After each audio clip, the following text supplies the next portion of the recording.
ಎಲ್ಲಿಗೂ ನಮಸ್ಕಾರ welcome back to Sagar stories top 5 cricketing ಅಪ್ಡೇಟ್ಸ್ಗೆ ಸ್ವಾಗತ ಎಲ್ಲರಿಗೂ. ಮೊದಲನೇ ಅಪ್ಡೇಟ್ ಹೋಗ್ಬಿಡೋಣ ಪಟ್ ಅನ್ನಂಗೆ ವಿತೌಟ್ ಮೇಕಿಂಗ್ ಡಿಲೇ ಮಗ.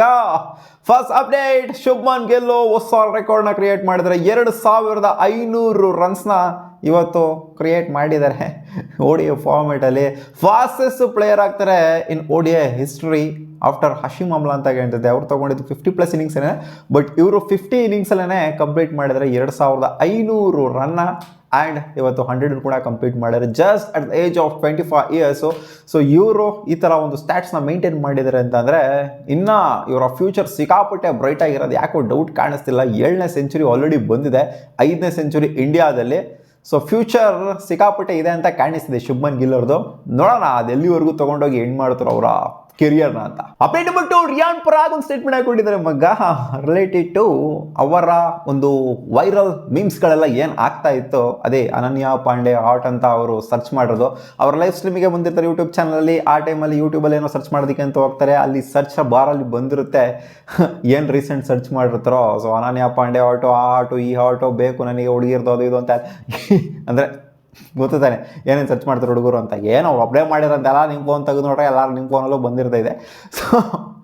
ಸೊ ಅದನ್ನು ಸರ್ಚ್ ಮಾಡಿರುವಂಥದ್ದು ಸಿಕ್ಕಾಪಟ್ಟೆ ಮಿಮ್ಸ್ ಕ್ರಿಯೇಟ್ ಆಗಿತ್ತು, ಟ್ರೋಲ್ಸ್ಗಳನ್ನ ಹಾಕೊಂಡು ರುಬಾಡಿದ್ರು. ಬಟ್ ಆ ಟೈಮಲ್ಲಿ ಅವ್ರಿಗೆ ಗೊತ್ತಾಗಿರಲ್ವಂತ, ಏನೋ ಗೊತ್ತಾಗದೆ ಮಾಡಿಬಿಟ್ಟೆ ನಾನು ಅದನ್ನು. ಗೊತ್ತಾಗಿರೋ ನಾನು ಓಪನ್ ಮಾಡ್ತಿದ್ದೆ, ನಾನು ಸರ್ಚ್ ಪ್ಯಾನಲ್ ಓಪನ್ ಮಾಡಿದೆ, ನಾನು ಖಂಡಿತ ಓಪನ್ ಮಾಡ್ತಿರಲಿಲ್ಲ. ಏನೋ ಇವ್ರು ಅವರಲ್ಲ ಆಗಿರೋ ಸೋಷಿಯಲ್ ಮೀಡಿಯಾದವ್ರು ಏನು ಕೆಲ್ಸ ಇಲ್ವೇನೋ ಇವರಿಗೆ ಆ ಥರನೇ ಹೇಳಿದ್ದಾರೆ. ಒಂಥರ ಇಷ್ಟಿಷ್ಟು ಇಟ್ಕೊಂಡ್ಬಿಡ್ತಾರಲ್ಲ ಗುರು. ಆಮೇಲೆ ಗೊತ್ತಾಯ್ತು ಸೋಷಿಯಲ್ ಮೀಡಿಯಾದಲ್ಲಿ ವೈರಲ್ ಆಗಬೇಕಾದ್ರೆ, ಇನ್ನು ನಮ್ಮ ಮಕ್ಕಳು ಒಂದೊಂದು ಸೆಕೆಂಡು ಬಿಡಲಾಗಿರೋ ಈ ಪಾರ್ಟಿ ಝೂಮ್ ಹಾಕಿ ನೋಡ್ತಾರೆ, ಪ್ರತಿಯೊಂದು ಹೆಜ್ಜೆ ಇಡಬೇಕಾದ್ರೂ ಅಲರ್ಟ್ ಆಗಿರಬೇಕು ಅನ್ನೋದು ಗೊತ್ತಾಯ್ತು ಅಂತ ಹೇಳಿದ್ದಾರೆ. ಅಪ್ಡೇಟ್ ಬಂದ್ರೆ ಇಂಡಿಯನ್ ಟೀಮ್ ಮ್ಯಾನೇಜ್ಮೆಂಟ್ನ ಇವರು ಕ್ರಿಟಿಸೈಸ್ ಮಾಡಿದ್ದಾರೆ. ಅದೇ ಕೃಷ್ಣಮಾಚಾರ್ಯ ಶ್ರೀಕಾಂತ್, KL ರಾಹುಲ್ ಅವರ ಪೊಸಿಷನ್ ಏನು ಗುರು, ನೀವು ಆಡಿಸ್ತಾ ಇರೋಂಥ ಪೊಸಿಷನ್ ಏನೋ ಹೌದು, ಇವತ್ತು ನಂಬರ್ 5 ಬಂದರು. ಬಟ್ ಲಾಸ್ಟ್ 2 ಮ್ಯಾಚು ಯಾವ ಸ್ಥಾನನ ಕೊಟ್ಟರೆ, ಅಕ್ಷರ್ ಪಟೇಲ್ನ ಅಪ್ತೋಡ್ರು ಪ್ರಮೋಟ್ ಮಾಡ್ತಿದ್ರಲ್ಲ, KL ರಾಹುಲ್ ಅಟ್ ನಂಬರ್ 5 ಅವ್ರ ಸ್ಟ್ಯಾಟ್ಸ್ನ ನೋಡಿದ್ರೆ ನೀವು ಸ್ವಲ್ಪ ಗಮನಿಸಿದ್ರೆ ನೀವು, left hand right hand combination ಇರಲಿ ಗುರು.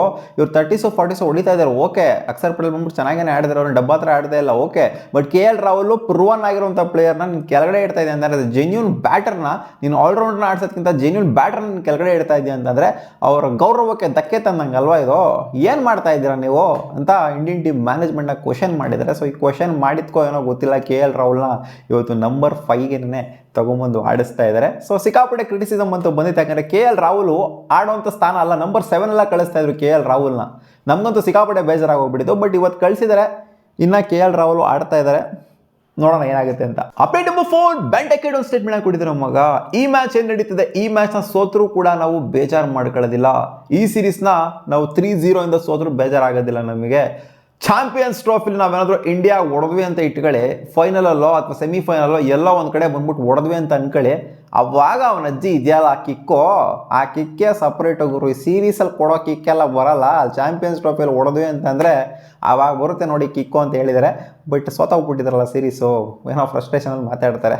ಗೆದ್ದಿತ್ತು ಅಂದರೆ ಮಾತನಾಡಿರೋರು ಇವರು, ಗೆದ್ದಿತ್ತು ಅಂತಂದರೆ ಸುಮ್ಮನೆ ಇರೋರು, ಸೋತೋಗ್ಬಿಟ್ಟಿದ್ರಲ್ಲ ಫ್ರಸ್ಟ್ರೇಷನ್ ಏನೋ ಮಾತಾಡಿದರೆ. ಬಟ್ ಲಾಜಿಕ್ ಹಂಗೆ ನೋಡ್ತು ಅಂತಂದರೆ ಇದು ಸರಿ ಅಂತಲೂ ಕೂಡ ಅನಿಸುತ್ತೆ. ಇಲ್ಲಿ ಸೀರೀಸ್ ಗೆಲ್ಲೋದಲ್ಲ ಇಂಪಾರ್ಟೆಂಟ್, 3 ಮ್ಯಾಚ್ನ ಗೆಲ್ಲೋದಲ್ಲ ಇಂಪಾರ್ಟೆಂಟು. ಅಲ್ಲಿ ಚಾಂಪಿಯನ್ಸ್ ಟ್ರೋಫಿಲಿ ಸೆಮಿಫೈನಲ್ಲೋ ಫೈನಲ್ಲೋ ಹೊಡೆದ್ಬಿಟ್ರು ಅಂತಂದರೆ ಅವಾಗ ಅಜೀಬ್ ಆಗೋದಿದೆಯಲ್ಲ, ಅದು ಕೂಡ ಒಂಥರ ತಡ್ಕೊಳ್ಳೋದಕ್ಕೆ ಆಗೋದಿಲ್ಲ.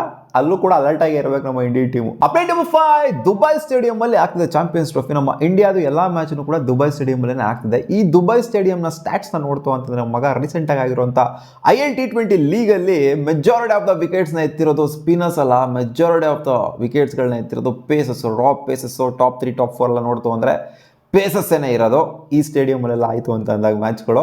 ಬಟ್ ನಮ್ಮ ಇಂಡಿಯನ್ ಟೀಮು 5 ಜನ ಸ್ಪಿನ್ನರ್ ಜೊತೆಗೆ ಹೋಗ್ತಾ ಇದೆ. ಏನು ಕತೆ ಅಂತ ಗೊತ್ತಾಗ್ತಿಲ್ಲ ನಮಗೆ. ಇವು ಸ್ಪಿನ್ ಎಫೆಕ್ಟಿವ್ ಆಗಿರುತ್ತೆ ಅಂತ ಅಂದ್ಕೊಂಡು ಹೋಗ್ತಿದ್ರು. ದುಬೈ ಸ್ಟೇಡಿಯಮಲ್ಲಿ ನಾರ್ಮಲ್ ಆಗಿ ನೋಡ್ತು ಅಂತಂದರೆ ಪೇಸ್ಗೆ ಜಾಸ್ತಿ ಅಸಿಸ್ಟ್ ಇರುವಂಥದ್ದು. ಇಲ್ಲಿ ವರುಣ್ ಚಕ್ರವರ್ತಿ ಹಾಕೊಂಡಿದ್ರು, ಓಕೆ. ವಾಷಿಂಗ್ಟನ್ ಸುಂದರ್ ಅಗತ್ಯತೆ ನನ್ನ ಪ್ರಕಾರ ಇರಲಿಲ್ಲ, ಇವ್ರ ಜಾಗದಲ್ಲಿ ಒಂದು ಪೇಸರ್ ಇತ್ತು ಅನ್ನೋದು ಚೆನ್ನಾಗಿರೋದು. ಆ್ಯಂಡ್ ನಮ್ಮ ರವೀಂದ್ರ ಜಡೇಜಾ ಇದ್ದಾರೆ, ಓಕೆ, ಇವರು ಓಕೆ. ಆ್ಯಂಡ್ ಕುಲ್ದೀಪ್ ಯಾದವ್ನ ಅಗತ್ಯತೆ ಏನೋ ಅಷ್ಟೊಂದೇನು ಇಂಪ್ಯಾಕ್ಟ್ ಮಾಡ್ತಾರೆ ಅಂತ ಕಾಣಿಸ್ತಿಲ್ಲ, ಗೊತ್ತಿಲ್ಲ. ನಾನು ಈ ವಿಡಿಯೋ ಮಾಡಾದ್ಮೇಲೆ ಇವತ್ತು ಇಂಪ್ಯಾಕ್ಟ್ ಮಾಡ್ಬಿಡ್ಬೋದು ಈ ಮ್ಯಾಚಲ್ಲಿ. And Akshar Patel okay, but Washington Sundar not okay ನನ್ನ ಪ್ರಕಾರ. ವಾಷಿಂಗ್ಟನ್ ಸುಂದರ್ ಜಾಗದಲ್ಲಿ ಒಬ್ಬ ಪೇಸರ್ ಇದ್ದಿತ್ತು ಅಂತಂದರೆ ಸಿರಾಜ್ ಅಣ್ಣ ಏನಾದ್ರು ಇದ್ದಿತ್ತು ಅಂದರೆ ಕಂಪ್ಲೀಟ್ಲಿ ಡಿಫ್ರೆಂಟ್ ಆಗಿ ಕಾಣಿಸಿರೋದು ಈ ಸ್ಕ್ವಾಡು. ಸಿರಾಜ್ ಅಣ್ಣ ಬೇಕಾಗಿತ್ತು, ಯಾಕಂದ್ರೆ ಸ್ಟ್ಯಾಟ್ಸು ಕೂಡ ಪೇಸಸ್ ಫ್ರೆಂಡ್ಲಿ ಆಗೇನೆ ಇದೆ ದುಬೈ ಸ್ಟೇಡಿಯಂಲಿ. ಸೊ ಇಲ್ಲೊಂದು ಸ್ವಲ್ಪ ಮಿಸ್ಟೇಕ್ ಮಾಡಿದ್ರೆ ಅಂತ ಅನ್ನಿಸ್ತಿದೆ ಸ್ಕ್ವಾಡ್ ಮಾಡಬೇಕಾದ್ರೆ. ಇದಿಷ್ಟು ಆಗಿತ್ತು ಮಗ ಟಾಪ್ 5 ಕ್ರಿಕೆಟಿಂಗ್ ಅಪ್ಡೇಟ್ಸ್. ನಿಮಗೆ ಏನಾದ್ರು ಈ ವಿಡಿಯೋ ಇಷ್ಟ ಆಗಿತ್ತು ಅಂದರೆ ಒಂದು ಲೈಕ್ ಮಾಡಿ, ನಮ್ಮ ಯೂಟ್ಯೂಬ್ ಚಾನಲ್ ಸಬ್ಸ್ಕ್ರೈಬ್ ಆಗಿಲ್ಲ ಅಂದರೆ ಸಬ್ಸ್ಕ್ರೈಬ್ ಕೂಡ ಆಗೋದು. ಬಾ.